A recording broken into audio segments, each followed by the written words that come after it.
Le morning, les GG, tout sur les dessus de l'actu, les grandes gueules. Parler beaucoup, manger l'argent, voyager beaucoup seulement, mais travailler beaucoup, créer des choses, emploi des jeunes, non, non, non. Les dirigeants africains, les dirigeants sont comme ça. Les grandes gueules. Merci de nous rejoindre dans cette émission Les GG sur Radio Espace, mais aussi sur Espace TV. Tous les matins, vous avez accès à cette émission. Plusieurs mois, cependant, s'offrent à vous. Mesdames et messieurs, pour intervenir en direct dans notre émission, soit vous partez sur Twitter, hashtag Espace GG, sinon l'autre numéro de téléphone qui s'affiche juste en bas de l'écran. Si vous nous écoutez à la radio, c'est le 00224 657 39 13 13. Avec plaisir, nous allons prendre en compte vos messages dans notre émission Les GG sur Radio Espace Guinée. À la une, l'humanité donc célèbre demain mardi 3 décembre, la journée internationale des personnes handicapées. Instituée donc en 1992 par les Nations Unies, cette journée est destinée à intensifier donc le plaidoyer afin de favoriser l'intégration et l'accès à la vie économique, sociale et politique des personnes handicapées. C'est aussi l'occasion idéale de réaffirmer certains principes de base trop souvent oubliés, comme celui de l'égalité en termes de dignité et des droits, entre autres les humains. Qu'est-ce qui ponctuera donc cette journée en Guinée? Nous posons cette question ce matin chez les GG. Quel est l'état des lieux des droits des personnes handicapées en Guinée? Madame Mariam Silla, ministre de l'Action sociale, de la promotion féminine et de l'enfance, elle sera notre invitée ce matin chez les GG. La gestion financière de l'exécutif communal de Matam pointait du doigt d'importants trous d'air, résultat de dysfonctionnement donc dans l'utilisation des ressources propres de cette commune, de la capitale guinéenne, ainsi que dans l'exécution donc du budget annuel de celle-ci aurait été découvert. Le maire Seydouba Sako, issu du rang de l'UFR, est accusé de gestion opaque et solitaire. Sur quoi reposent donc les accusations contre le deal donc de Matam? Nous essayons de comprendre ce matin quelles sont les failles dans la gestion financière de cette commune. Monsieur Youssouf Kamara, conseiller communal de Matam, rapporteur donc de la commission financière de cette commune, et monsieur Seydouba Sako, maire de la commune. Ils vont intervenir successivement dans cette émission. D'autres sujets évidemment viendront s'ajouter à tout ceci pour votre plaisir, mesdames et messieurs. Merci à vous qui nous rejoignez du côté de Cancan. Bonjour Moussa Mouissila. Bonjour LG, bonjour à tous. Bonjour Nabilaï, comment ça va ce matin? Ça va LG. Le week-end? Alhamdoulillahi Rabbil Alamin. À Conakry, oui. Ou chez ton père à Bokeh? Non, chez mon père ça va être la semaine prochaine, j'étais à Conakry. Ouais. Mohamed Mara, bonjour le Congolais. Bonjour. Comment ça va? D'où ça sort ouais. Comment t'es habillé Mohamed Mara? Ceux qui nous regardent à la télévision nous voient là. Non. Ça va? Non, je suis guinéen. Ouais. Très très fier de l'être. On n'est pas habitué à ça en Guinée en fait. La manière dont t'es habillé Mohamed. Je pense que vous vous trompez. Ouais, je me trompe. Non, c'est que vous savez, j'ai grandi dans une église. Oui. Je pense que si vous fréquentez un peu ce milieu-là, vous comprendrez. Ouais. Il y a des sapeurs là-bas. Hein. Ouais, il y a des sapeurs. Moi, je partais à l'église universelle des royaumes de Dieu en Côte d'Ivoire et j'ai pu vraiment me rendre compte que les vrais sapeurs vont à l'église les dimanches. Eh ben, voilà. Et il a été contaminé. Voilà. Mohamed Mara a été contaminé par une maladie. Il a été contaminé par le Congolais en personne dans son studio. Une maladie. Abaka Diallo qui peut se faire voter. Merci beaucoup. Bien. Mais c'est la vérité, Lamine. Oui, on le sait. Je suis l'inspirateur. Quoi?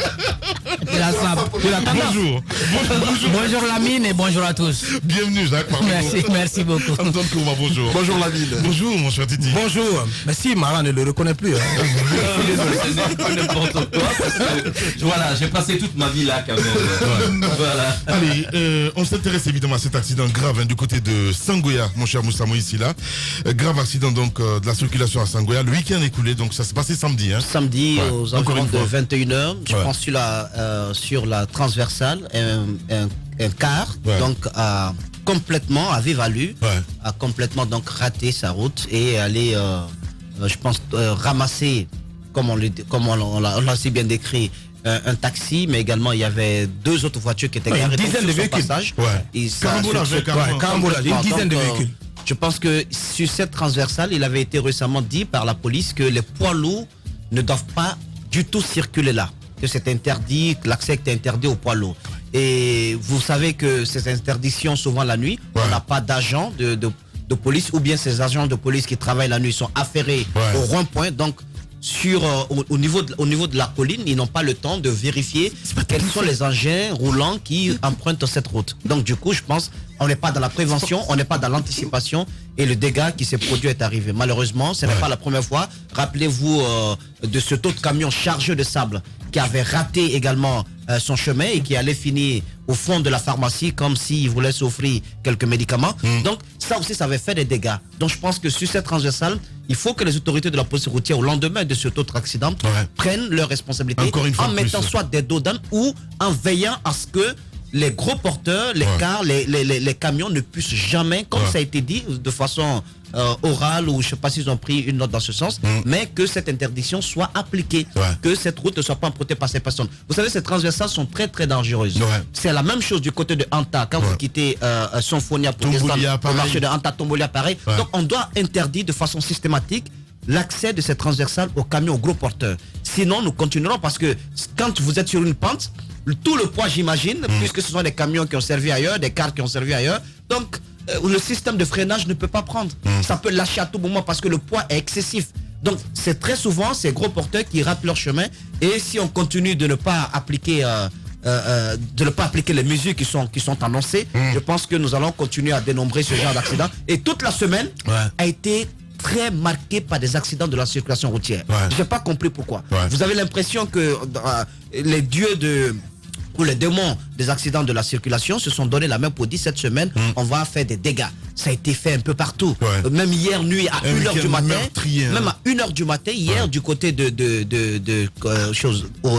côté de Koya, il y a eu également un autre accident qui s'est produit. Je pense qu'à un moment donné, il faut des mesures fortes parce que quoi qu'on dise, ce sont des biens matériels qui partent, mais aussi ce sont des vies humaines qui sont complètement arrachées. Surtout, allez-y Mohamed. Nous sommes en fin d'année et si vous êtes fin observateur de ces phénomènes-là, vous remarquerez que généralement dans les derniers jours de l'année, en tout cas en Guinée, il y a une recrudescence des accidents, de la circulation, c'est un fait. Maintenant, vous disiez qu'il y a des mesures qui ont été proposées ou prises, mais qui n'ont pas été respectées. Dites-moi, comment est-ce que ces mesures peuvent être respectées quand ces mesures elles-mêmes ne sont que des pansements, du simple pansement en surface, mais d'une plaie béante et purulente? Le vrai problème, il est ailleurs. On le dit dans ce studio depuis une dizaine d'années. Tant que le contrôle technique ne sera pas systématique en Guinée, écoutez, tant qu'on pensera que les accidents de la route sont un phénomène de Dieu, l'ami continuera d'assister à cela. Je rends grâce à Dieu parce que du côté de Sangoya, on ne nous parle pas de 20 morts ou quelque chose comme ça. Mais ça aurait pu être le cas. Le bilan, quoi qu'on dise, il y a eu des morts, il y a 2 morts. Il y a 2 morts. Et je me rappelle, il y a quelques années, le camion de sable en avait fait davantage. C'est le même endroit. Le relief de Conakry, il est connu. Lorsque vous quittez la dorsale pour descendre sur les 2 versants, que ce soit du côté de Nongo ou du côté de Yimbaya de ce côté, ça devient une grande source d'inquiétude. Maintenant, aujourd'hui, les camions arrivent avec quel âge en Guinée? Même les voitures. En fait, c'est parce que les petites voitures ne tuent pas autant, peut-être qu'on ne le remarque pas. Mais à ces carrefours-là, les voitures font énormément de dégâts. C'est récurrent. Donc, parce que vous ne pouvez pas interdire aux gens de circuler sur cette transversale. Ce sont des voies de dégagement par excellence dans la capitale. Mais puisqu'on ne veut pas rendre systématique le contrôle technique, alors qu'en Côte d'Ivoire, juste à côté, pour les taxis, c'est 2 fois l'an. C'est obligatoire. Les véhicules personnels, c'est 1 fois l'an, c'est obligatoire. Mais tant qu'on ne l'a pas fait, je me demande, est-ce que finalement la vie humaine a de l'importance à nos yeux? Maintenant, les camions et les groupes, en fait les poids lourds d'une manière générale, c'est pas respecté. Allez même à Kaloum. On a dit ici combien d'années que ces véhicules-là ne devaient pas rouler la journée dans la capitale par exemple. Ce n'est pas respecté. Et lorsque vous prenez les ronds-points en Co5 et autres, c'est des endroits où vous trouvez la nuit, notamment la gendarmerie, la police et tout ça. Mais d'où venait ce cas? C'est l'autre question. Voilà, parce que il dépasse quand même des hommes en uniforme. Et je pense que si on veut soigner le mal à l'origine, il faut aussi tenir compte de la défaillance humaine dans cette histoire-là. Et aussi sanctionner les proprios. Parce que si vous vérifiez, vous verrez que le système de freinage avait des problèmes, le système hydraulique devait avoir des problèmes, peut-être même le système mécanique avait des problèmes. À mon avis, tant qu'on ne sanctionne pas sévèrement en aval et qu'en amont il n'y a pas de visite technique, bravo les dégâts et en fin d'année, bienvenue les sorciers. Allez-y. Je crois que cette mesure d'interdiction n'est même pas récente. C'est après, souvenons-nous, l'accident de Bonfi ou d'Abondi qui avait fait près d'une vingtaine de morts, que cette mesure-là avait été prise pour justement éviter que les gros porteurs ne puissent commettre des accidents. Et moi, je suis arrivé à une conclusion bien simple, c'est que si vous avez un camion, en tout cas un gros porteur à Conakry, vous êtes exempt de tout contrôle. Vous êtes au-dessus au fait de la sécurité routière. C'est-à-dire même si votre camion tombait en panne au beau milieu de la route, vous pouvez le laisser là et partir. Il n'y a aucun problème. La police n'a aucune possibilité de venir après vous infliger n'importe quelle sanction. C'est pourquoi on voit très souvent ces camions-là qui longent, n'est-ce pas, les routes. On les gare là et puis on s'en va. Le propriétaire va s'arranger. Le moment qu'il va être prêt, il vient, il prend son camion et puis il continue à circuler dans la circulation, donc sur les artères publiques et comme cela se doit. Et sur cette interdiction, donc, on sait que on n'a jamais pu rien faire. Que ce soit les gros porteurs qui partent du port de Conakry, que ce soit les camions qui circulent avec du sable ou les agrégats de toutes sortes dans la capitale, il n'y a jamais eu véritablement de sanctions. Parce que il y a toujours cette idée là derrière qui consiste à dire qu'on n'a pas la possibilité, bien entendu, d'arrêter ce véhicule et de le mettre, n'est-ce pas, en fourrière. Parce que c'est bien facile, hein, avec les petites voitures, dès que vous êtes en infraction, on vous prend tout de suite, on dépose à la fourrière. La police n'a pas de grue pour déplacer les camions. La police n'a pas de grue, même si elle venait à prendre une sanction contre un conducteur de camion, il n'y a pas de possibilité même de faire partir, n'est-ce pas, si vous voulez, le conducteur quelque part. Il faut qu'à un moment donné, au-delà de la police, que les citoyens quand même prennent conscience, qu'ils se disent quand se laissant aller de cette façon dans la circulation et en risquant de faire perdre des vies innocentes aux citoyens, c'est quand même un crime, il faut le dire. C'est vrai que derrière, on va toujours dire que c'est un accident de la circulation, mais il faut bien dire que lorsque c'est fait de manière exprès, c'est-à-dire que vous savez très exactement que votre véhicule n'est pas en bon état, ou alors que vous êtes en train de circuler sans respecter les règles le code de la route, lorsque vous commettez un accident, dites-vous bien que vous avez commis un crime, ça doit vous travailler. Mais cela ne travaille pas assez les conducteurs, que ce soit de gros porteurs, puisque c'est pour eux qu'on parle ce matin, mais que ce soit les conducteurs de gros porteurs ou bien pour les conducteurs des petites voitures. Mais c'est qui est rarissime quand même, parce que mercredi déjà, il y a eu un accident aussi du côté de la T6, on le signale, où un camion rempli de sable est allé massacrer des gens. La T6, c'est Anta aussi. Il y a eu 2 morts en Anta. Aujourd'hui, on parle de 2 morts à Sangoya. Il est temps que la mine, on se rende dans l'évidence. On a échoué. On ne peut plus trouver de solution. Je suis d'accord avec toi, Antoine. Il est temps que la population elle-même trouve des solutions. Ben si. Ça va pas? Comment ça? Laissez-moi finir. Des solutions locales afin d'empêcher que les camions ne circulent. Allez-y à Bonfi. À Bonfi, ce sont des jeunes qui eux-mêmes régulent la circulation. Lorsque 14h arrive, ce sont eux qui empêchent les véhicules de venir dans le sens inverse. Lorsque certains veulent forcer la situation, ce sont les citoyens eux-mêmes qui régulent la circulation parce qu'ils pensent que la police est incapable de le faire. Si, au niveau des transversales, on met en place des structures locales avec des tenues appropriées pour empêcher que les véhicules, les gros porteurs ne circulent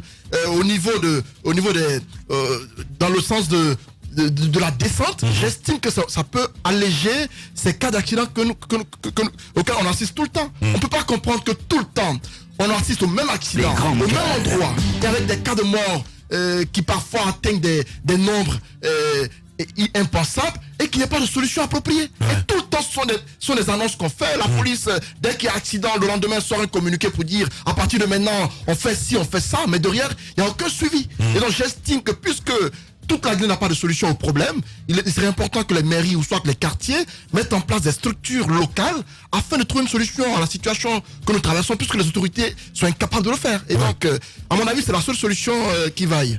Je pense que c'est de la ritournelle. Parce que tous les matins, tous les jours, à longueur de jours, de semaines en Guinée, c'est devenu un fait banal. Un fait banal qu'on commente régulièrement dans nos émissions, dans les médias. C'est quand même on est dans une forme de banalisation de la vie humaine. Je suis d'accord. Et cela est en cours depuis 2010. Parce que, pourquoi je prends ce repère? Parce que depuis l'avènement de ce régime, on quand même nous a vanté beaucoup de choses, notamment en termes de sécurité. Sécurité sur les voies, sécurité en ce qui concerne l'être humain. Mais on se rend compte que toutes les mesures qui ont été annoncées, parfois avec un grand renfort de communication, n'ont pas été concrétisées, ne sont pas concrétisées sur le terrain. Il y a la question, Mohamed Mara l'a évoqué, la question centrale du contrôle technique. C'est un constat d'échec. On est face à un constat d'échec en parlant de cette gouvernance. Il a raison, mais cela Antoine. fait 9 ans que sur la question, cet État n'a pas pu se bouger. Le régime d'Alpha Condé n'arrive pas à trouver la moindre solution à cette équation qui ressemble aujourd'hui à la quadrature du cercle pour ce régime. C'est un problème qui devient insoluble. Mais il y a eu des mesures. Le Conseil des ministres avait évoqué à un moment donné, parce qu'il y avait le monopole de Civita sur la question, et ce monopole a été cassé. C'est là, on avait parlé de centres agréés, qui devaient donc s'ouvrir partout, sont une forme de libéralisation du secteur. Mais depuis, moi, je ne vois pas un seul centre de contrôle technique émerger, en tout cas voir le jour en Guinée. J'ai entendu une publicité chez nous par rapport à Sokotak. Je ne sais pas si Sokotak a commencé à fonctionner. Ce serait quand même une très bonne nouvelle pour notre pays. Si Sokotak, qui quand même a souffert de combats que Civita a mené contre ces centres, si Sokotak venait aujourd'hui à fonctionner, à voir le jour et à pouvoir fonctionner, ce serait bien. En tout cas, systématiquement, l'État a l'obligation d'imposer le contrôle technique. Ce qui est arrivé à Sangoya, il s'agit de défense du système de freinage. Parce que les autres l'ont dit, il y a ce bus, et généralement tous les gros porteurs qui descendent d'Anko 5 vers ce carrefour qu'on peut appeler aujourd'hui le carrefour de la mort, le carrefour de Sangoya Pharmacie. Et lorsque techniquement l'engin n'est pas au mieux de sa forme, donc en tout cas du point de vue du système de freinage, et c'est bonjour les dégâts. Et c'est ce qui est arrivé, ce n'est pas la première fois. C'était arrivé aussi à Dabodi et ailleurs. Vous avez évoqué les cas de T6 et d'autres transversales. Malheureusement, on est face à cela. Et moi, je pense que c'est un des dossiers sur lequel moi j'attends le ministre Damatan.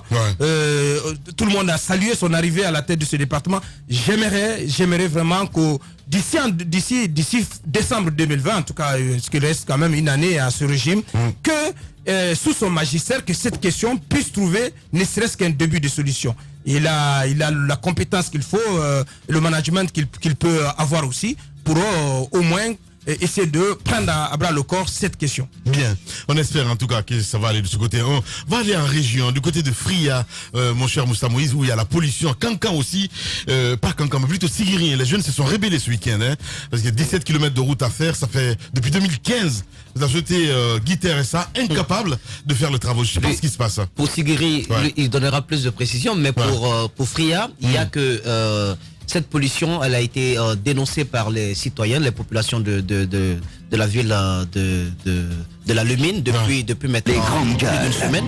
On a été interpellés, on a pu constater via les réseaux sociaux, mais pour toucher du doigt, une équipe était la semaine dernière dans la ville. Il y a une autre équipe, il y a une autre équipe qui va se rendre ce matin là-bas également. Boy a fait des prises d'images sur la ville de Fria qu'on a traité dans nos éditions d'information. Donc, du coup, la pollution, elle est réelle. Elle est réelle et les populations ne comprennent pas pourquoi est-ce que leurs cris de cœur ne sont pas du tout entendus par les autorités de la place. C'est-à-dire que celui avec qui j'ai pu échanger m'a dit on a mené des démarches au niveau de l'autorité préfectorale, mais on n'a pas été écouté, on n'a pas été entendu. On nous a promis que dès le lendemain, une action serait prise au niveau de l'usine pour essayer de contenir un peu cette pollution à ciel ouvert, mais rien n'a été fait le lendemain. Et aujourd'hui, des jeunes veulent s'organiser. Ils ont même lancé une sorte de collecte qu'on appelle de masques. Oui. Pour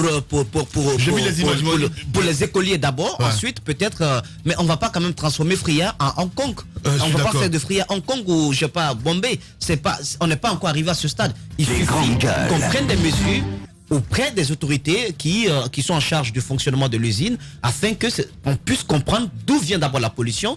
Qu'est-ce qui n'a pas marché dans le mécanisme de fonctionnement et comment réduire cette pollution-là. Je pense qu'on ne peut pas sacrifier la vie des populations sur l'autel d'un contrat signé avec la Russie. On sait comment vous avez bataillé, certes, pour que cette usine puisse reprendre, d'accord. Ça apporte quelque chose à la ville, d'accord. Mais une ville, c'est d'abord des hommes.